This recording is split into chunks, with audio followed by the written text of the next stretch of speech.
68 Cutlass update. There we go.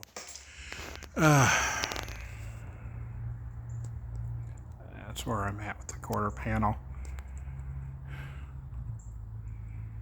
It's chilly.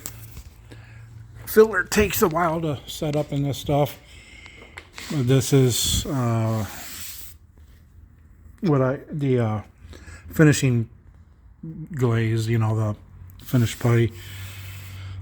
I still got a couple imperfections and I need to sand it out a little more and probably put another layer on it. But it's getting the point here that it has from the factory. It's not quite 100% there yet, but it's getting there. So there's that. Underside, you know, get a good picture of that. It needs to be finished off with sanding and everything, but the patch, little tiny patch that was down there, is getting finished. This side, just by chance, I was going around here earlier and saw or felt a little ripple there, so I was starting to take care of that. Looks like I got a little thing there to spot putty in. That's the way the point's supposed to be. So yeah, I am trying to replicate this on the other side. The hood, look at that damn thing. That is fucked up.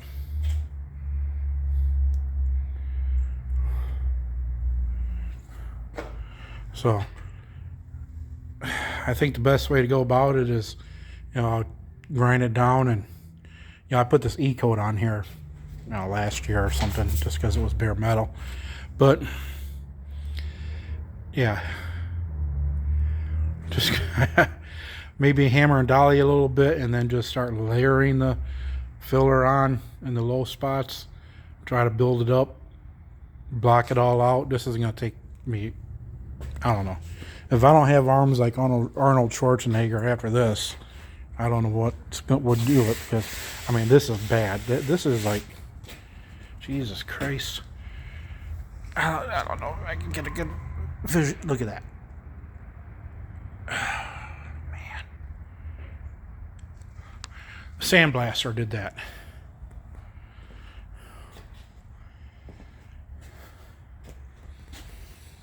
A sandblaster did that because he used actual sand and not a media like a walnut shell or a, you know, glass media or whatever they use, peanut shell, to strip it. And yeah, amateur hour there. Shop is still a complete disaster. And there's this where amateur hour went through and used some kind of a stripping wheel on all those edges and left a bunch of hard lines, so I was sanding those out before I primed that. Fenders are basically done, except for once I put the red on them, I've got to drill out the holes for the 442 emblems. Got the seams sanded out pretty much for the most part. Maybe go over some finer grit on there a little bit before I reprime that. This is just, but this, I'm spending the bulk of this week on this spot. I mean, I have to, it's not easy. You got to contour, you got contour this way, you know, but it's getting there.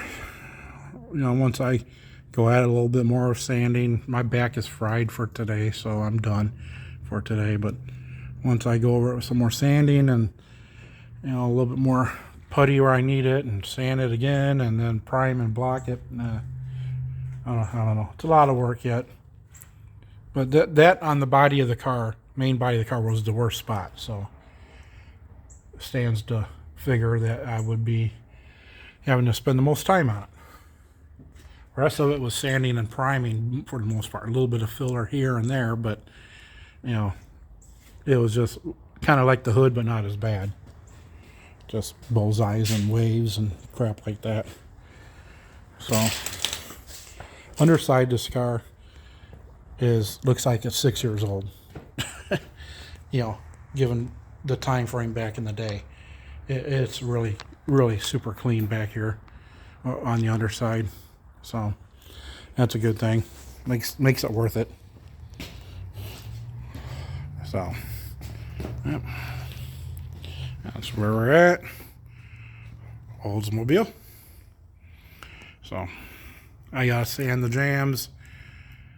I'm gonna respray all that because they didn't prep it properly when they sprayed them before. And I'm gonna seam seal things like that. So that's where we stand. All right, peace.